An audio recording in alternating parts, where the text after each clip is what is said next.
যায়। একজন বলেন দিন গ্যারান্টি দিয়ে, আগামী বছর এই সভা যখন হবে সেদিন আপনি শিওর থাকবেন?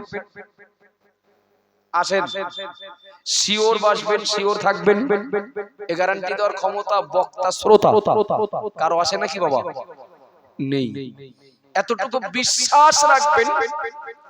পাশে মসজিদ, আল্লাহর নবী বললেন ইজা মারারতুম বিরিয়াদিল জান্নাতি ফারতাউ। নবী আমার বললেন যখন তোমরা জান্নাতে যাবে, জান্নাতে এক জায়গায় যেন বসে থেকো না, জান্নাতটা প্রদক্ষিণ করো। সাহাবা জিজ্ঞাসা করলেন ইয়া রাসূলুল্লাহ ওয়া মা রিয়াদুল জান্নাহ, ও আল্লাহর নবী দুনিয়াতে জান্নাত কোথায়?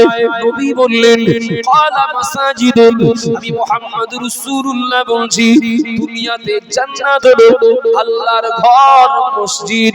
একটু বলেন না সুবহানাল্লাহ, আরো জোরে বলুন সুবহানাল্লাহ। সাহাবা আবার জিজ্ঞাসা করলেন ইয়া রাসূলুল্লাহ ওমর রাতউ, ও আল্লাহর নবী মসজিদ যদি জান্নাত হয় ওই মসজিদ প্রদক্ষিণ করব কি করে? নবী আমার জবাব দিলেন ক্বালা সুবহানাল্লাহি আলহামদুলিল্লাহি ওয়া লা ইলাহা ইল্লাল্লাহ আল্লাহু আকবার, ও কামা কানা আলাইহিস সালাম। আল্লাহ নবী বললেন মসজিদের ভিতরে সুবহানাল্লাহ আলহামদুলিল্লাহ আল্লাহু আকবার পড়া মানে, আল্লাহর নামে জিকির করা মানে আল্লাহর জান্নাতে ঘুরে বেড়ানো। একটু জোরে বলেন, একটু মহব্বতে বলবেন না? ও বাবাজিরা, মায়েরা, মনে রাখুন, আমি আপনাদেরকে জিজ্ঞাসা করছি, এটা আমার বক্তব্যের মূল কথা নয়, আমি একটা কথা বোঝানোর জন্য বলছি।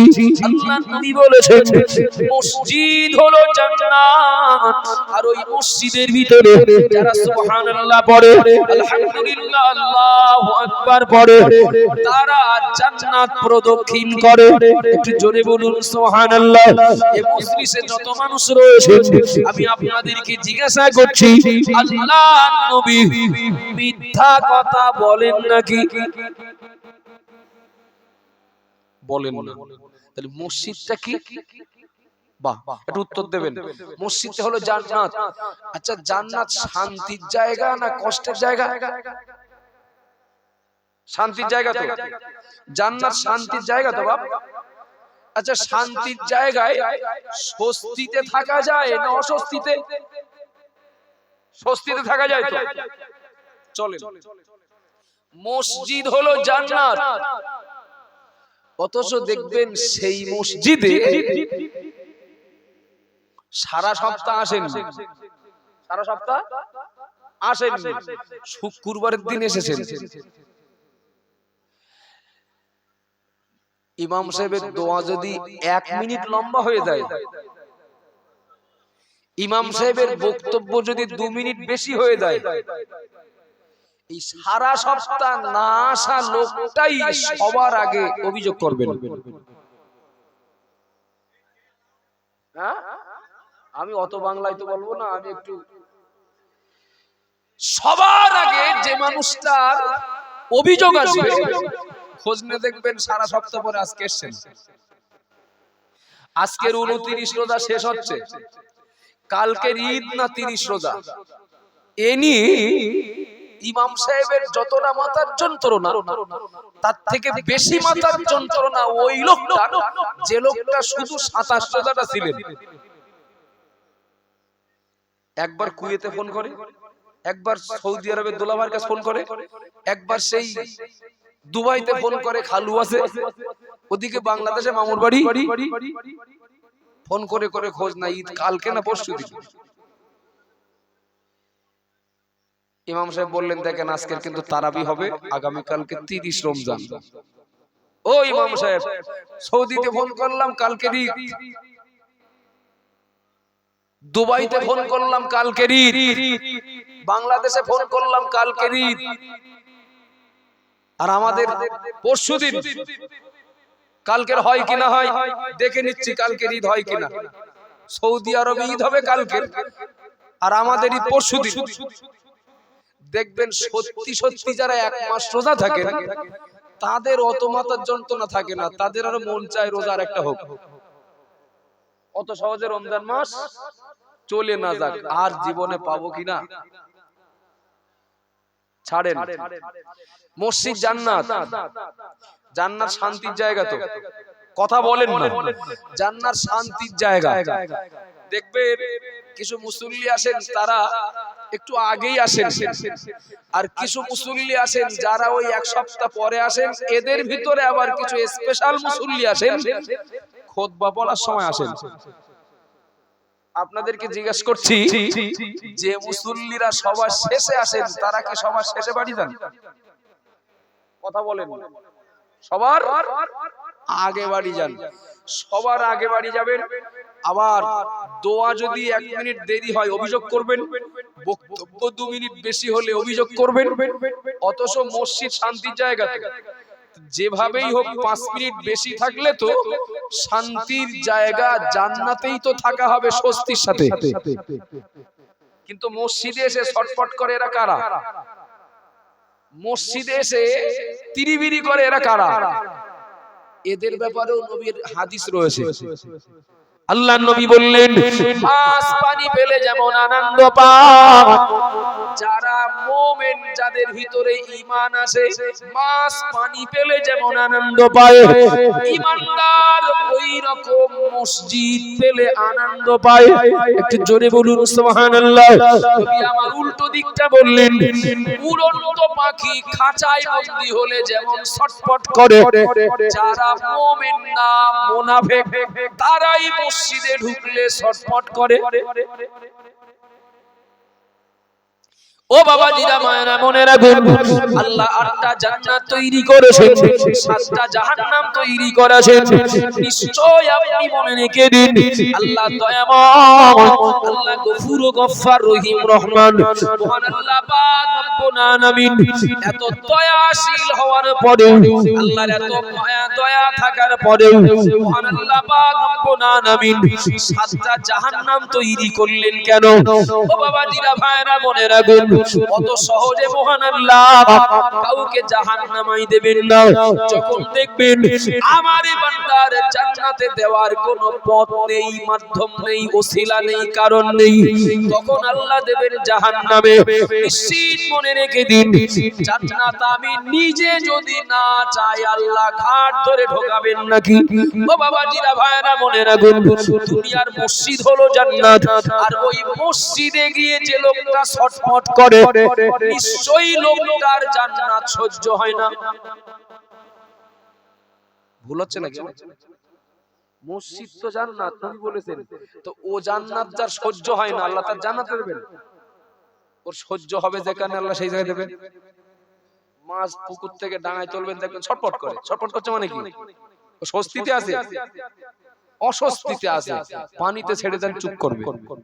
তো মসজিদে যে ছটফট করছে, ওর ছেড়ে দেন, দেখেন বাজারে যে 2 ঘন্টা চুপ করে থাকবে। ঠিক বলছি না ভুল বলছি বাবা? ছাড়েন। মসজিদ যেমন জান্নাত, নবীর হাদিস অনুযায়ী এই মজলিসটা হলো জান্নাত। একটু সুবহানাল্লাহ বলবেন না? একটু মহব্বতে বলবেন না? ও জান্নাত যেমন সবার কপালে জোটে না, হয় না, এটাও একটা জান্নাতি মজলিস। এখানে সবাই চাইলেও আসতে পারবেন না, তো হয় জামাই টেনে ধরবে পিছন দিক থেকে, না মেয়ে টেনে ধরবে, না হয় বাচ্চাগুলো টেনে ধরবে, আব্বু খেলনা কিনে দিতে হবে, বাজার দিকে হাঁটো, কোনো না কোনো একটা কারণ তাহার জান্নাতে যাওয়ার পথের বাধা হয়ে যাবে। যে কজন আছেন আপনারা মন খারাপ করবেন না, এতটুকু জানবেন, মুদিখানার দোকানে সারাদিন খরিদ্দার লাইন, দিন শেষে ক্যাশ বাক্স গুনে দেখা যাচ্ছে 3750 টাকা, আর 2 দিন পরে সোনার দোকানে একটা খরিদ্দার, এক খরিদ্দারে 50,000 টাকা। এর তুলনায় মেলায় যদি লোক বেশি হয়, এই মজলিসের তুলনায় মেলার দাম বেশি। কথা বলেন না, মূল কথা বলছি, কয়েক মিনিট, আমি বেশি কষ্ট দেব না।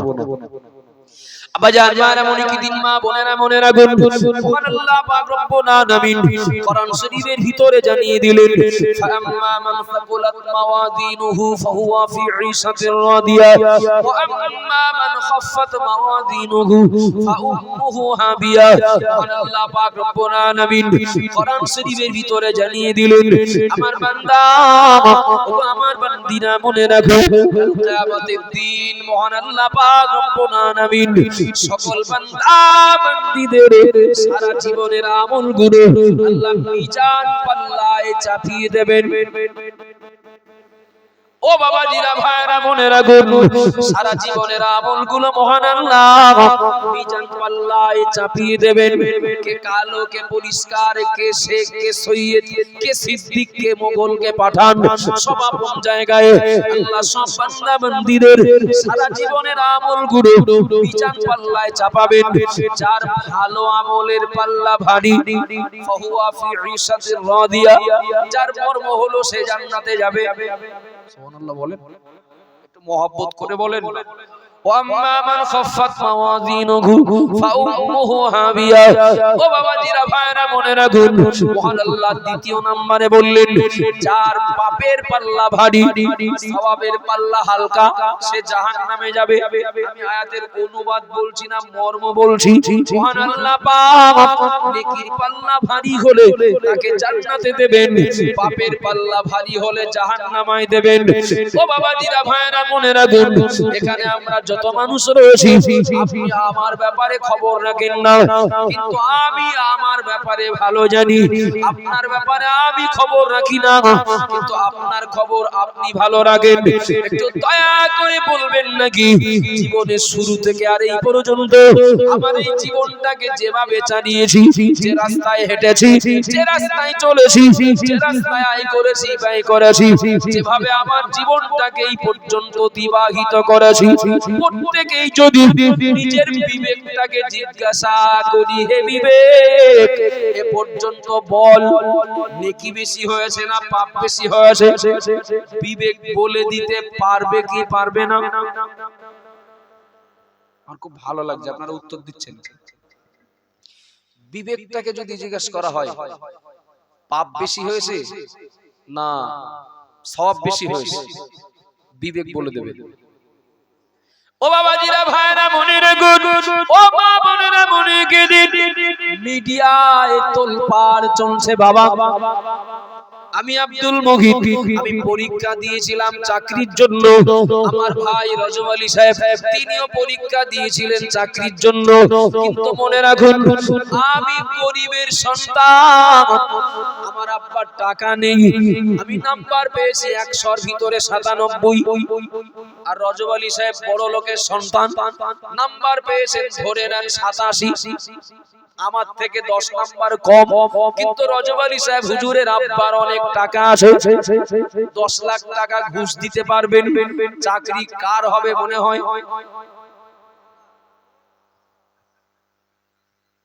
রাত বেশি হলে ঘুমের ঘরে অনেকে ভুলভাল বলে, কিন্তু আপনাদের তো বুলেট ইঞ্জিন, রাত বেশি হলে সময় বেশি গেলে ইঞ্জিন গরম হচ্ছে। আমার 97 নাম্বার, কিন্তু আমার বাপের টাকা নেই। রজব আলী সাহেবের বাপের অনেক টাকা আছে, নাম্বার কম হলেও চাকরি হলো ওই দিক যাবে। ঠিক না ভুল? আমল নামা ওজন করে দেখা যাচ্ছে একটা নেকি কম, অর্থাৎ আমার 49টা নেকি আর 51টা পাপ। কত টাকা ঘুষ দিলে জান্নাতে যাওয়া যাবে? ঘুষ চলবে না। ও বাবাজিরা ভাইরা মনে রাখুন আল্লাহ নবী দিন দুনিয়ার বাদশাহ হাবিবুল্লাহকে জনাবে মুহাম্মদ রাসূলুল্লাহ সাল্লাল্লাহু আলাইহি ওয়াসাল্লাম আল্লাহ নবীর বিবি আমাদের আম্মা জান হযরত আয়েশা সিদ্দিকা রাদিয়াল্লাহু তাআলা আনহা, আম্মা জান আয়েশা বলেন আমি আয়েশা প্রায় দেখি আমার নবী মুহাম্মদ রাসূলুল্লাহ আমার বিছানা ছেড়ে দিয়ে আমার নবী পাশে আমাকে আড়াল করে সারা রাত কখনো দাঁড়িয়ে কখনো বা বসে আল্লাহর নবী সারা রাত জেগে আল্লাহর ইবাদতে মশগুল। আমি আয়েশা আমি আমার নবীকে জিজ্ঞাসা করেছি ইয়া রাসূলুল্লাহ ইয়া হাবিবাল্লাহ ও আল্লাহর নবী আপনি সারা রাত ধরে না কবি আল্লাহর ইবাদত করেন দিনের বেলা দিনের দাওয়াত দেওয়ার জন্য কোথায় না আপনি ছুটে যান ও আল্লাহর নবী এটা আপনার খাবার না না খেয়ে দিনের দাওয়াত দিয়ে বেড়ান সারা দিন রাতের বেলা না ঘুমিয়ে আরাম না করে আপনি রাতের বেলা আল্লাহর ইবাদত বندگی করেন ইয়া রাসূলুল্লাহ ইয়া হাবিবাল্লাহ ও আল্লাহর নবী আপনি রাতের বেলা আরাম করেন না কেন রাতের বেলা একটু বিশ্রাম নেন না কেন আম্মা জান আয়েশা নবীকে জিজ্ঞাসা করলেন আল্লাহর নবী জবাব দিলেন ও আমার বিবি আয়েশা রাদিয়াল্লাহু আনহা মনে রাখো আমি মুহাম্মদুর রাসূলুল্লাহ বলছি আল্লাহর কাছে তার দাম তত বেশি যার আমল ইবাদত যত বেশি জোরে বলেন একটু মহব্বত করে বলবেন না আল্লাহর কাছে তার দাম তত বেশি যার আমল ইবাদত যত বেশি বিবি আয়েশা আমি মুহাম্মদুর রাসূলুল্লাহ সাল্লাল্লাহু আলাইহি ওয়াসাল্লাম আমি রাতটাকে ঘুমের ভিতর দিয়ে না কাটি আমি রাত জেগে আল্লাহর ইবাদত করছি আমার ইবাদতের পরিমাণটা যেন আরো বেশি হয় আল্লাহর কাছে নবী মুহাম্মাদের দাম গুরুত্বটা যেন আরো বেশি হয় জোরে বলেন একটু মহব্বতে বলবেন না ও বাবাজিরা মায়েরা মনে রাখুন আমি পুরনো কথাগুলো এজন্য বলছি প্রিয় নবী মুহাম্মদুর রাসূলুল্লাহ সাল্লাল্লাহু আলাইহি ওয়াসাল্লাম আল্লাহর কাছে এত তার সম্মান এত মর্যাদা এত গ্রহণযোগ্যতা থাকার পরে আল্লাহর নবী কোনদিন ভাবেননি কোনদিন মনে করেননি আমল ইবাদত যা করেছি আর লাগবে না আর লাগবে না হয়ে গেছে পাত্র ভরে গেছে আর দরকার নেই এবার একটু জিরিয়ে নেই ও বাবাজিরা ভাইরা মনে গেদিন আল্লাহর নবী সাহাবা আশারায়ে মুবাশশিরা যাদের বলা হয় এক এক করে নাম বলে প্রত্যেকের জীবনের আলাদা আলাদা কথা বললে সময় যাবে আমি এক কথাই বলছি নবী মুহাম্মদুর রাসূলুল্লাহ সাল্লাল্লাহু আলাইহি ওয়াসাল্লাম নবী আমার দুনিয়াতে হায়াতে থাকাকালীন 10 জন সাহাবাকে জান্নাতের সুসংবাদ দিয়েছিলেন একটু জোরে বলেন একটু মহব্বতে বলবেন না 10 জন সাহাবাকে আল্লাহর নবী জান্নাতের সুসংবাদ দিয়েছিলেন তাদের ভিতরে হযরত আবু বকর ওমর উসমান আলী উল্লেখযোগ্য ও বাবাজিরা আমার মনে রাখুন জান্নাতের সুসংবাদ দেওয়া সাহাবায়ে কেরামদের ভিতরে হযরত ওমর রাদিয়াল্লাহু আনহু ছিলেন একজন আল্লাহর নবী সাহাবা হযরত ওমর রাদিয়াল্লাহু আনহু নবীকে বললেন ইয়া রাসূলুল্লাহ ইয়া হাবিবাল্লাহ ও আল্লাহর নবী জান্নাতের সুসংবাদ একটু পরে দিলে ভালো হতো কাজ শেষ হওয়ার আগেই মাঠ থেকে উঠে আসার আগেই যদি জনের দাম পকেটে দেওয়া হয় কাজে ঢিল পড়ে যাবে ও আল্লাহর নবী জান্নাতের সুসংবাদ একটু পরে দিলে ভালো হতো আল্লাহর নবী বললেন আল্লাহ আমাকে দিতে বলেছেন দিয়ে দিয়েছি ইয়া রাসূলুল্লাহ আমি ওমর জান্নাতের সুসংবাদ পেয়ে গেছি তার মানে আমার আর আমল ইবাদত না করলেও তো অসুবিধা নেই কথাটা কিন্তু মনের কথা না কথাটা মনের কথা না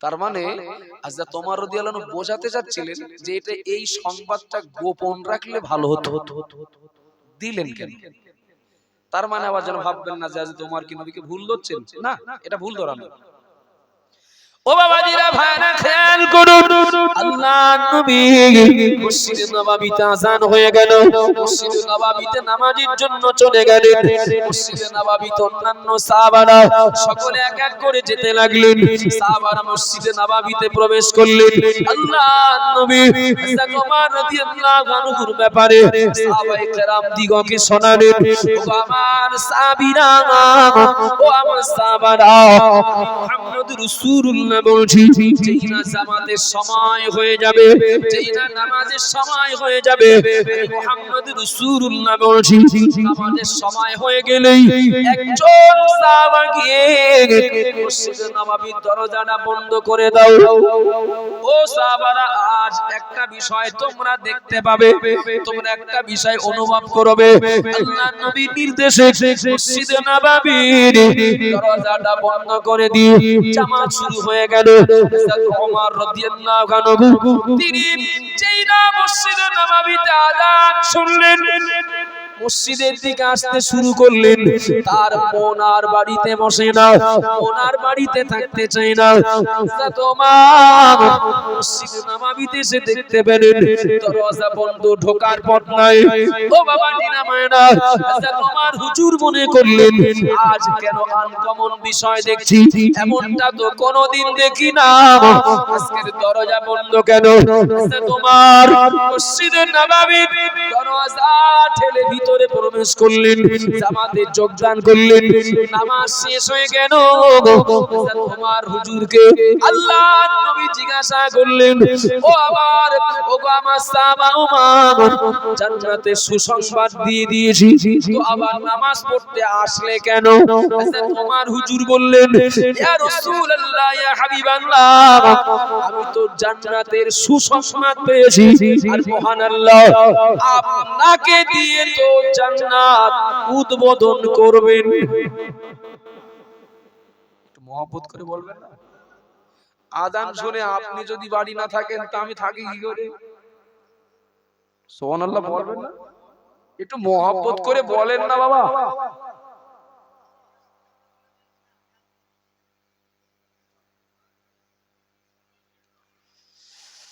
আল্লাহু আকবার। হযরত ওমরের পর্ব গেল, সাহাবাদের পর্ব গেল, তাবিঈ শ্রেণীর মানুষ যারা ছিলেন উল্লেখযোগ্য, এদের ভিতরে ইমাম আজম আবু হানিফা রাহমাতুল্লাহ আলাইহি একজন। আমি কোথায় নিয়ে যাচ্ছি আপনাদের কয়েক মিনিটের মধ্যে ক্লিয়ার হয়ে যাবে। তাবিঈ শ্রেণীর মানুষদের ভিতরে ইমাম আজম আবু হানিফা রাহমাতুল্লাহ আলাইহি একজন। তারও আমলনামা কিন্তু মিজানে চাপবে। আমার কথা বুঝতে পারছেন কি? ইমাম আজম আবু হানিফা রাহমাতুল্লাহ আলাইহি জীবনীতে পাওয়া যায় বাবা, একটানা 40 বছর এশার ওযুতে ফজরের নামাজ পড়েছিলেন।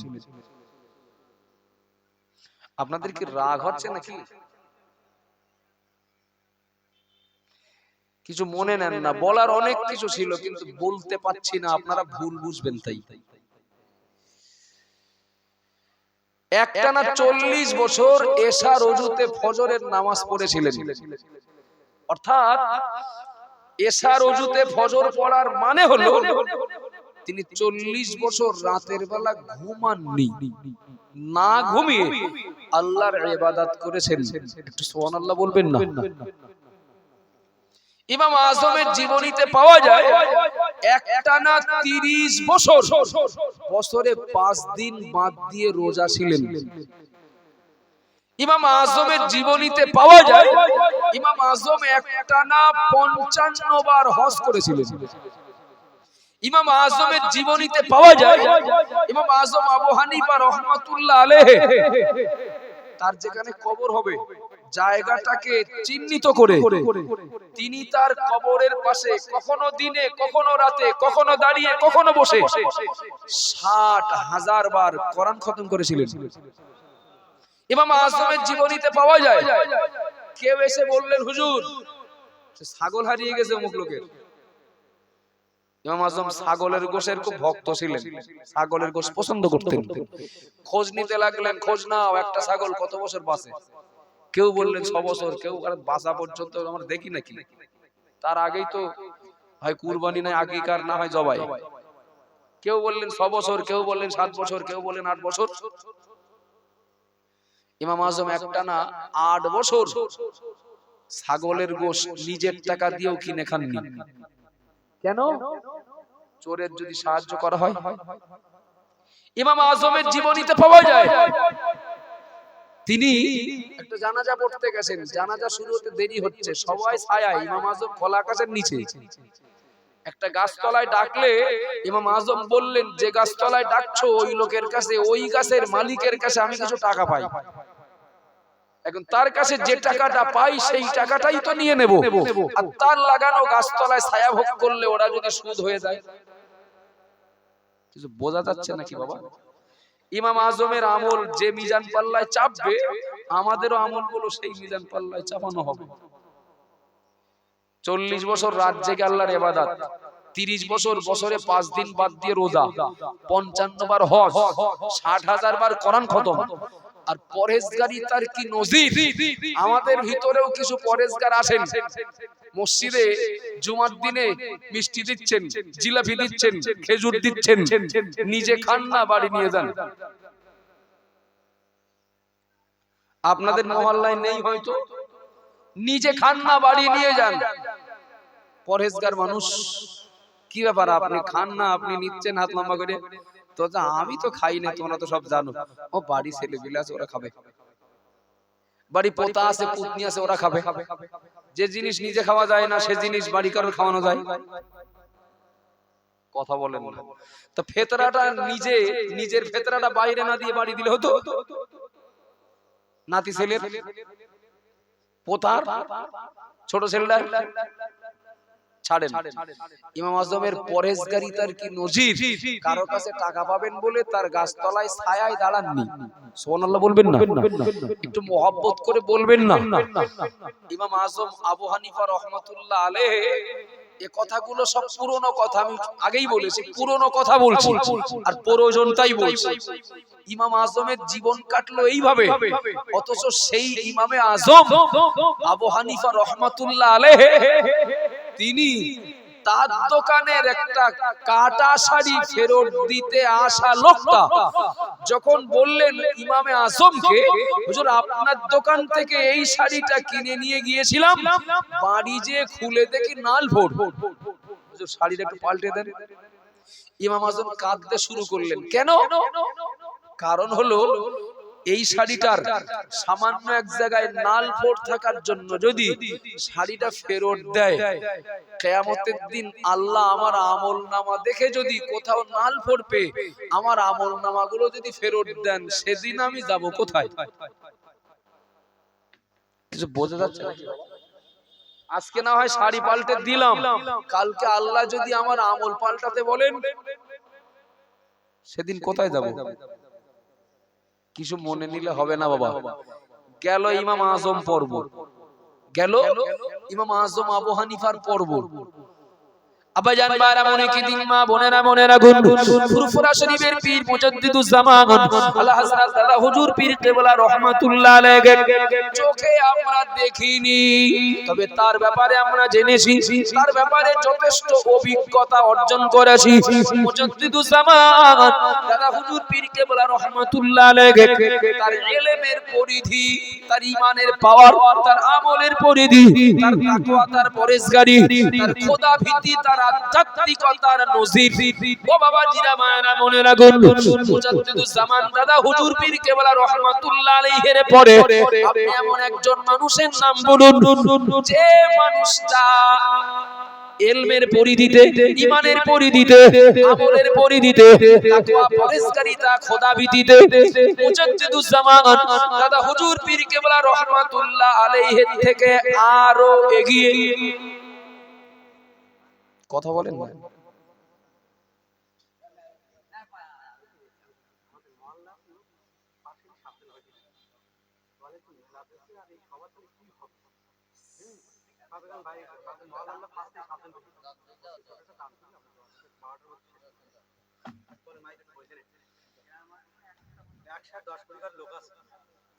একজন করে আসে তাহলে 100 লোক ভর্তি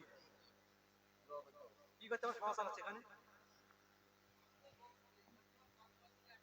একটা আছে, আর সমাজ চালাচ্ছে এখানে। যদি আমাদের প্রতি ঘরতে একটা করে লোক আসে তাহলে 100 লোক, এখানে 110 কোটি লোক হয়। আমরা কি করতে সমাজ চালাচ্ছি? মেলা মেলা। এই ভাদুরিয়া এই মহল্লার লোক কজন আছেন? হাত তোলেন দিন। আমাদের মহল্লার লোক কজন আছে? হাত তোলেন, হাত তোলেন। একটু লজ্জা লাগছে নাকি? আপনারা তো গর্ব করে হাত তুলবেন। এই মহল্লার মানুষ কজন আছে হাত তুলে গোল 1 2 3 4 5 6 7 8 আমাদের মহল্লা 8 জন আছে 8 জন আছে 8 জন অন্তত আইবুড়ো নামটা তো ঘুষেছে আমি মসজিদে ঢুকলেই সে বাবাজি কে তা আমি চিনি না তো আমি জানি না তো আমি মসজিদে ঢুকলেই আমাকে একজন একটা ফতোয়া জিজ্ঞেস করছে আমি তো ফতোয়া দেওয়ার লোক না তো জিজ্ঞেস করেছে বলছে ওই তাবারক রান্না করছে সব বেনামাজিরা তো ওদের হাতের খাওয়া যাবে বোঝা যাচ্ছে না এই একই রকম ফতোয়া জিজ্ঞেস করে একজন ফোনে বলছে আমার স্ত্রী নামাজ পড়ে না তা আমার স্ত্রীর হাতে খাওয়া যাবে এসব ফতোয়া উত্তর দিতে গেলে খুব চিন্তা ভাবনা করে দিতে হবে খুব চিন্তা ভাবনা করে তো আমি 10-15 সেকেন্ড ভাবার পরে আমি জিজ্ঞাসা করলাম আপনি পড়েন শুনছেন নাকি না মনোযোগ আপনি পড়েন তো আচ্ছা আমি কোন শুক্রবার মিস করি আল্লাহ কোনো অসুবিধা নেই আপনার স্ত্রী নামাজ না পড়লেও চলবে আচ্ছা এই ফতোয়া কি সবার জন্য এখন জিজ্ঞাসা করলেন যে বেনামাজিরা সব রান্না করছে ওদের হাতের খাওয়া যাবে আমি উত্তর এটাই দিলাম নামাজি লোক দেখে রান্না করতে পাঠাতে হইতো উত্তর ভুলে গেছে নাকি উত্তর ভুলে গেছে নাকি তাহলে আপনি বেনামাজি লোক পাঠাবেন রান্নার ওই জায়গায় এবার হুজুরি জিজ্ঞেস করবেন আপনি সবার আয়োজন করে সভা উপলক্ষে মেলার পারমিশন দেবেন আবার আপনি জিজ্ঞেস করবেন সভা উপলক্ষে মেলা দেওয়া যাবে কিনা ওখানে যাওয়া যাবে কিনা আরে গুড়ের ভার ও মুখ বেঁধে যদি আড়ার মাথায় টানিয়ে রাখেন টিভির ওখানে যাবে ঠিক বলছি না ভুল বলছি কথা বলেন না সভা উপলক্ষে মেলা করে সবার ক্ষতি হয় সবার লাভ হয় না আপনি রক্ত দিয়ে লিখে রাখুন যারা সবার শ্রোতা তারা মেলায় যায় না আর যারা মেলার ক্রেতা দর্শক শ্রোতা ওরা সবাই বসে না ঠিক বলছি না ভুল বলছি আপনি টোটাল মেলা যদি তুলে দেন কর্তৃপক্ষের একদিকে অনেক পাপ কমবে অপর দিকে খিচুড়ি দুকড়া করলে হয়ে যাবে ঠিক বলছি না ভুল বলছি আপনি দেখেন যে মানুষগুলো 10টার থেকে কলেমা পড়ে 10টার থেকে কলেমা পড়ে এই মানুষগুলো জোহরের রক্তে জোহরের নামাজ পড়ে কবর জিয়ারত করতে গেলেন এসে দেখে প্যান্ডেল ফাঁকা নেই ভর্তি ইমাম সাহেব পাকা রাস্তায় দাঁড়িয়ে বলছেন একটু ধৈর্য সবর করেন আল্লাহ ধৈর্যশীলদের ভালোবাসেন বসে গেছে কারা খোঁজ নিয়ে দেখেন একটা কলেমাও পড়িনি জোহরের নামাজও পড়িনি আর ওই কবর জিয়ারতেও যায়নি এই ধারা তো চলে আসছে সব জায়গায় জি কিছু মনে নেন না সবার থেকে মেলার পরিধি অনেক বড় এ পরিবেশ যেমন আছে আবার বহু জায়গায় কমিটি বুঝেছে কঠোর হয়েছে মেলা বন্ধ এই মেলা বন্ধ করলে আবার কমিটির মধ্যে দুটো দল হয় হ্যাঁ কমিটির মধ্যে দুটো দল হয় আমার কেউ আল্লাহর কসম আল্লাহর কসম আল্লাহর কসম আমি এখানকার বিষয় কিছু জানি না কমিটির মধ্যে দুটো দল হয় এক দল মেলার পক্ষে আর এক দল মেলার বিপক্ষে কথা ঠিক বলছি না ভুল বলছি মেলার পক্ষের লোক বেশি বিপক্ষের লোক কম ওর থেকে একটা কাজ করেন না যেসব দোকানদাররা সভা উপলক্ষে মেলায় বসেছেন এরাই তো পুজোর বাজারে ছিল না কথা বলেন না এরাই তো পুজোর বাজারে ছিলেন আচ্ছা পাশে যদি কোথাও খেলা হয় খেলা এরাই থাকবেন কোথাও যদি অন্য মেলা হয় এরাই থাকবেন আচ্ছা এই পরিবেশ অন্য ধর্মের মানুষেরা করলে ওখানে গেলে না জায়েজ আর সভা উপলক্ষে করলে জায়েজ কি ভুল হচ্ছে নাকি আমার বলা সভা উপলক্ষে বললে কি না করলে কি না জায়েজ কোন মুসলমান যদি মেলায় দোকান দেয় অন্যদের কোন পার্বণে কোন অনুষ্ঠানে যদি মেলায় দোকান দেয় সেই দোকান থেকে খাবার খাওয়া যাবে না যাবে না যাবে না সভা উপলক্ষে সেই একই দোকান একই দোকানদার একই খাবার ওটা যদি না জায়েজ হয় এটা জায়েজ হবে কেন কিছু মনে নেন না, আমার আর বলার কিছু নেই। দাউদ করবেন কি করবেন না ওই অপেক্ষায় বসে থাকি না। তবে মাতিন সাহেব হুজুরের মতো মানুষ ফাঁকা মাঠে বক্তব্য রেখেছেন। রজব আলী সাহেবের মতন বক্তা আপনারা কজন ছিলেন বলে কোন রকমে মান বেঁচেছে।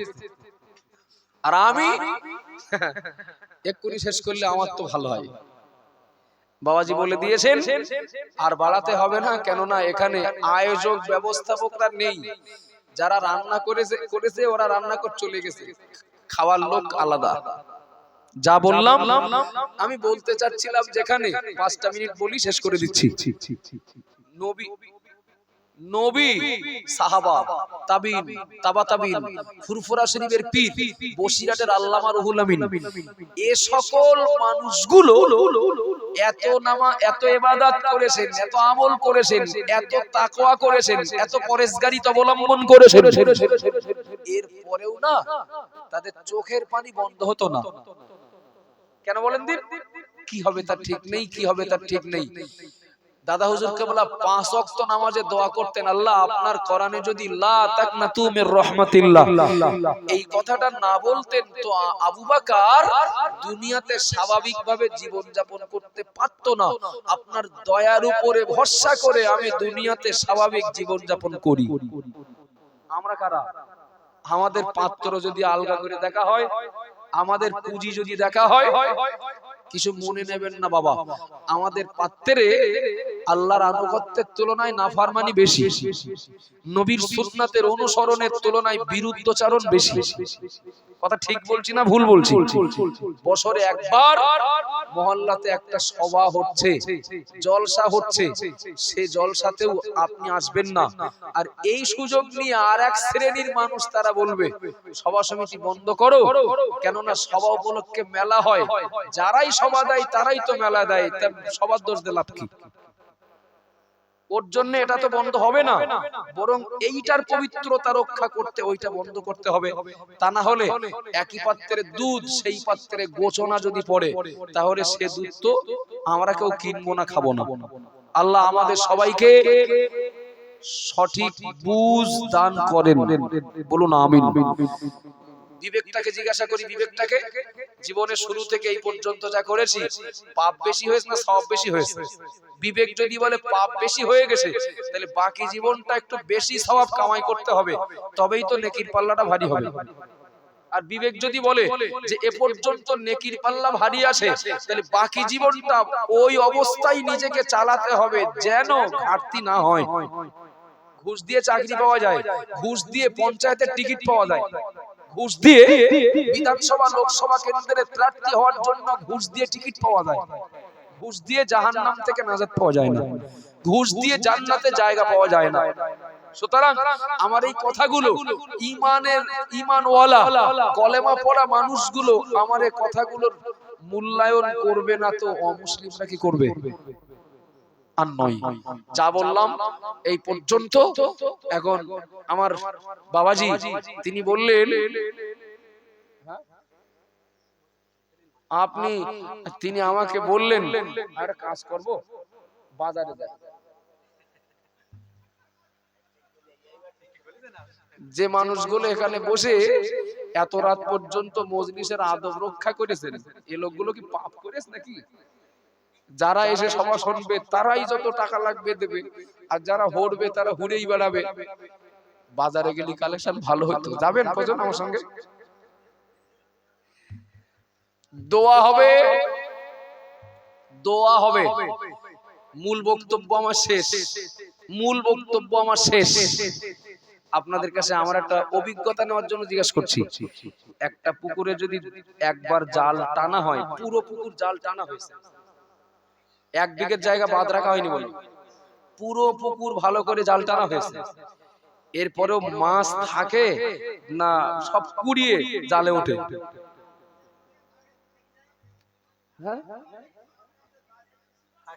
কিছু থাকে, থাকে সঠিক তো, কিছু থাকে তো। আচ্ছা, দুবার যদি জাল টানা হয় তাও থাকবে। আমি দোষ ঘাড়ে নিতে রাজি না, আমি দোষ ঘাড়ে নিতে রাজি না। আমার আগে রজব আলী সাহেব এই পুকুরে একটা জাল ফেলেছে। এখন মাছ যদি সব উঠে যায়